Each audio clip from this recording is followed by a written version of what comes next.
Yan, katapos lang natin magpagas. Nandito tayo ngayon sa St. Vincent de Paul, yung malapit sa amin. Silip lang tayo, baka may makuha tayo dito. Sayang naman, nandito na tayo sa labas. So tara, punta natin kung anong meron dito. Araw ng Lunes, silip lang tayo. Tara.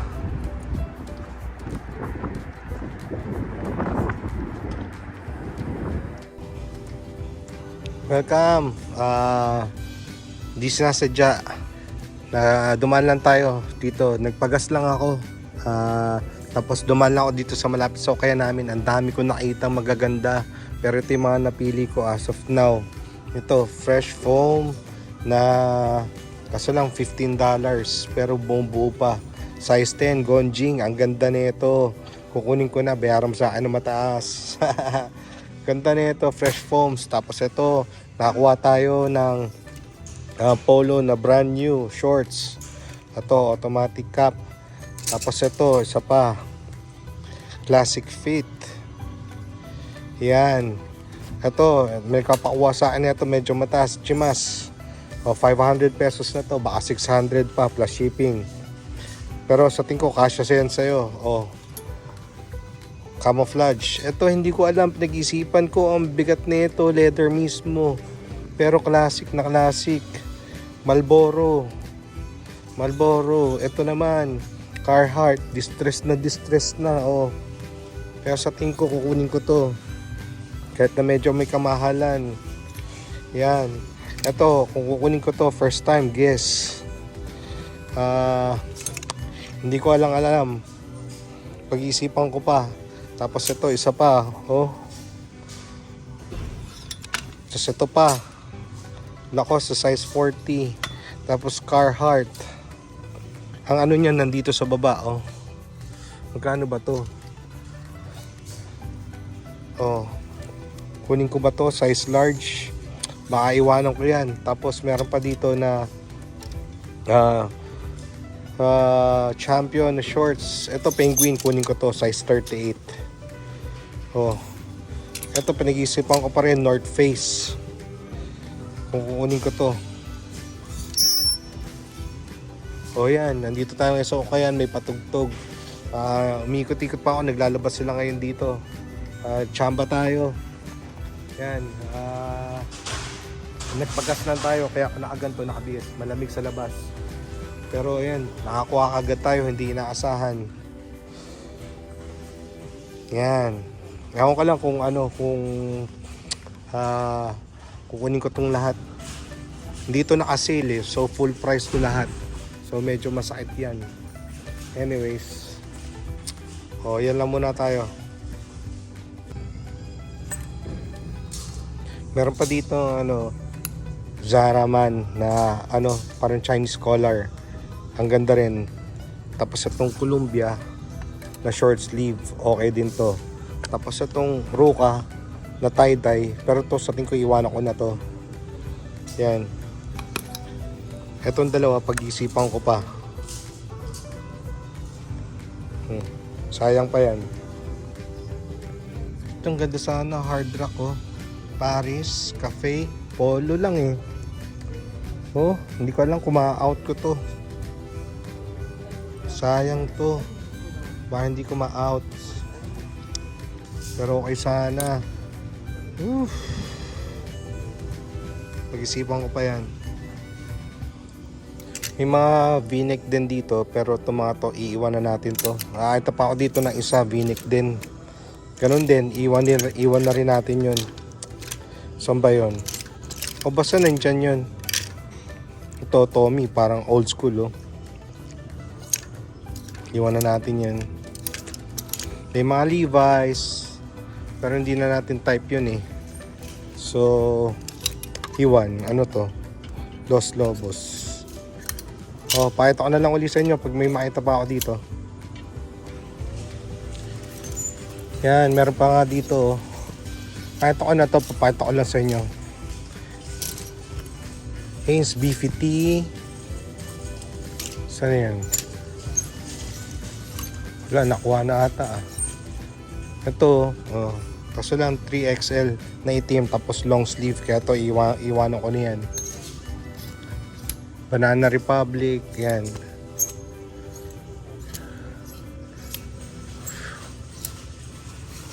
Ito, Timberland.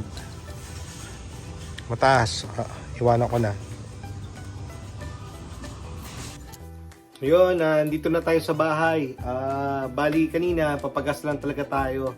Tapos, dahil malapit lang yung paggasolinahan doon sa isang ukay na malapit sa amin, nag-decide na ako na dumaan.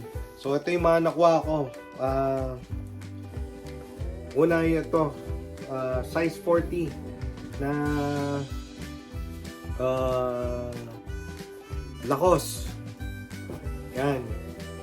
Condition nito is maybe 7. Again, 7 ulit tayo. 7 out of 10. Yan. So, ang size nito ay parang medium to large. Sukatin ko na lang ha. Ito, kung kasya.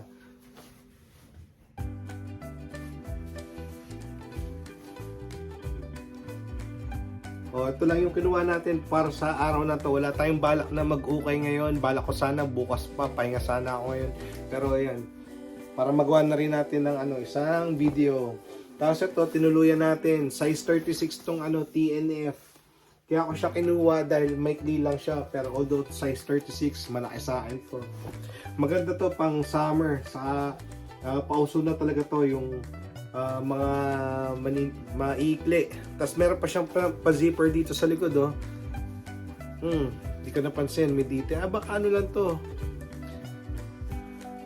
Meron siyang pero hindi, zipper nga, may zipper. Nakatago. So may secret pocket siya dyan.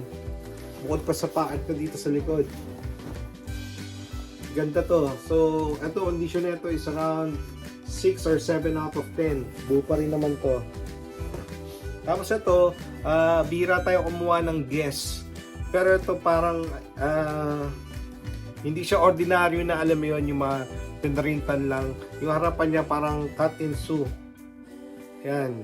So, iba tela nito. Pero yung backpiece niya buo. Yan. Condition nito is 7 out of 10.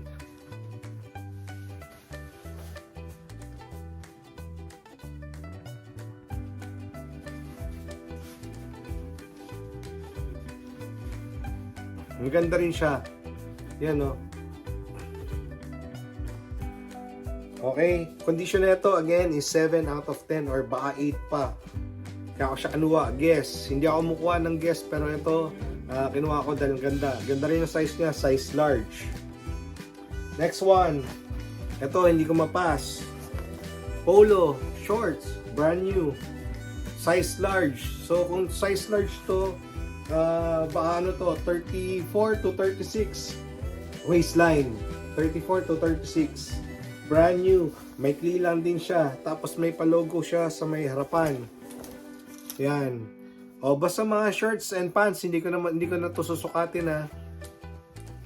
Yung top lang ang sinusukat ko usually. Pero yan, brand new naman to. Condition nito is 10 out of 10. Tapos zipper, tapos meron siyang button, pero meron pa rin siyang drawstring na ang ganda ng niya, ng eyelet niya. Meron pa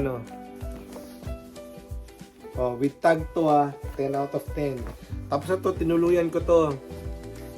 Condition nito is easy, 8 out of 10. Size large, classic fit, ganda.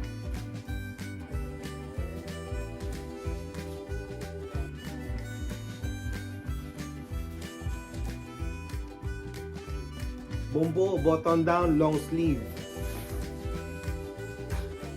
Again, this is a size large, 8 out of 10 by RL. Ganda na ito. May nag-comment, mahilig daw ako sa polo. Hindi ko alam kung anong polo yun, kung polo shirt ba or polo brand. Actually, ang sagot ko doon, mahilig ako sa mga streetwear like Stussy. Kaso lang, unang-una, wala akong mahanap na Stussy dito. Tapos plus yung mga Stussy na binibenta ko doon sa Pilipinas, noong una araw, hindi gumalaw kasi Walang pera yung mga susuot ng streetwear.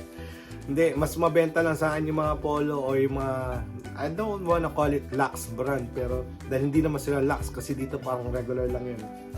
Mas mabilis sa akin yun, kaya yun yung kinukuha ko. Tapos, ito hindi ko sa inyo napakita. Sana nabidyohan ko to. Nakakuha ko na isang Levi's na 541, size 38. Meron akong barkado, nagpapahanap ng size 38. Kaso lang, ang length nito ay 30 lang. Alam ko yung anak niya is 6-footer eh. So, pag sinuot niya to, baka bitin. So, or, I don't know. Pero yun. 38. Kinuha ko dahil itim na itim pa. Condition nito is like new. Wala lang tag. So, lagay ko na lang ng 8 or 9 out of 10. Itim na itim pa siya. Ang ganda nito. Next one. Ito, tinuluyan din natin to. Penguin na chino shorts. Condition nito is like new din. 8 or 9 out of 10. Lagyan mo lang to ng tag, mukha na siyang brand new. Ito, size 38. Ano ko na, size 38 to. 38 niya, size 38. Ganda nito. Nakakuha ko ng dalawang penguin na shorts before, chinos din. Yun, mga 6 lang nun. Ang grade ko doon. Pero ito, 8 or 9. Like new. Tapos ito, tinuluyan ko din itong isang long sleeves na to. Button down. Condition nito is 8 out of 10. Size large from RL. Maganda rin siya. Wala rin siyang tama.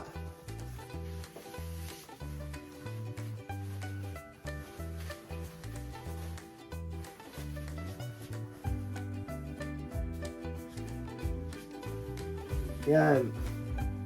So, ganun-ganun lang. Kaya tayo nakakaipon, pa 10-10, pa 15-15, minsan 20 sa isang araw. Kaya sa isang linggo, meron tayong higit kumulang 40 to 50 per week. Yan, depende sa kung ano lumalabas. Yan, ito, maganda rin. Size large, 8 out of 10. Solid pa to. Tapos, ito, tinuluyan ko din to. Kaso lang, nabili ko na kasi to eh. So, pero according do sa barkada ko na gusto na bawal daw tong colorway na to sa Pilipinas. Hindi ko naman alam. So, hindi ko na to may babalik. Pero yan, iuwi ko na rin ng Pilipinas. Wala na, nabayaran ko na to eh. Sayang. Pero kung meron may gusto sa inyo, this one is a size XL. Sukat ko na rin para makita nyo yung fitting. Okay?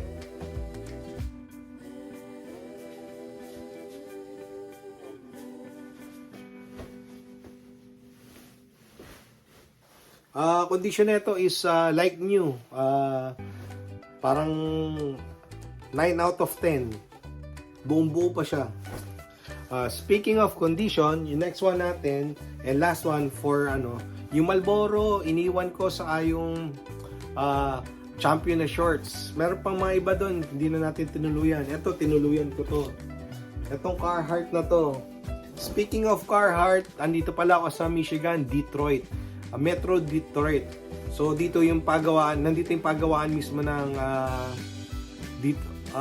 Carhartt, or nandito yung main office nila. Yun, minsan nadadaanan ko pag pupunta ako ng airport. Yun, ito, gusto ko to dahil although marami siyang butas or tama, ang ganda ng pagka-distress niya, saktong-sakto. Para talagang gamit na gamit siya, pero yung construction niya buong buo pa naman. Kahit na may mga tama siya dyan, Hindi ko nga alam kung sinadya ito o kuwari ito, punit. Pero buo pa naman siya. Yan. Maganda pa. Sukat ko to. This is a size large, so malaki sa akin.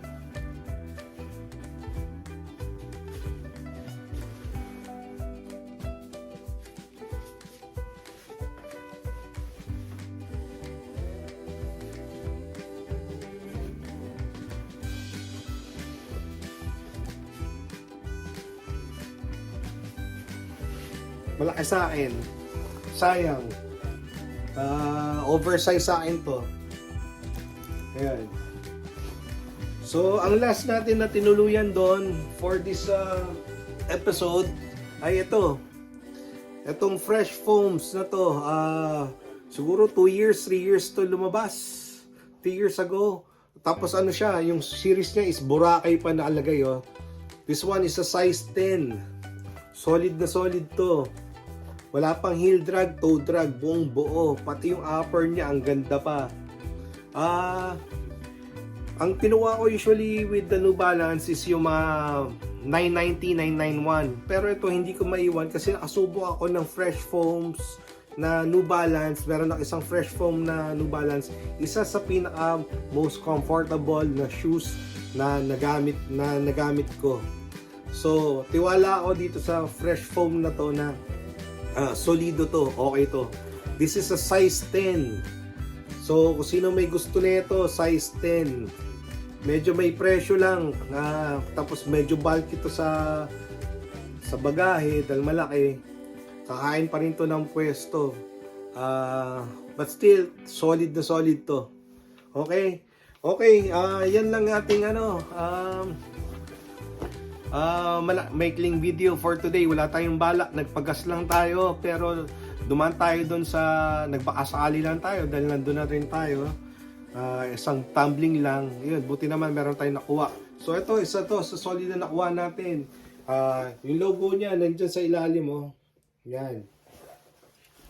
So eto, salamat ulit sa pagsama. Hanggang sa muli, yun na lang. Paalam.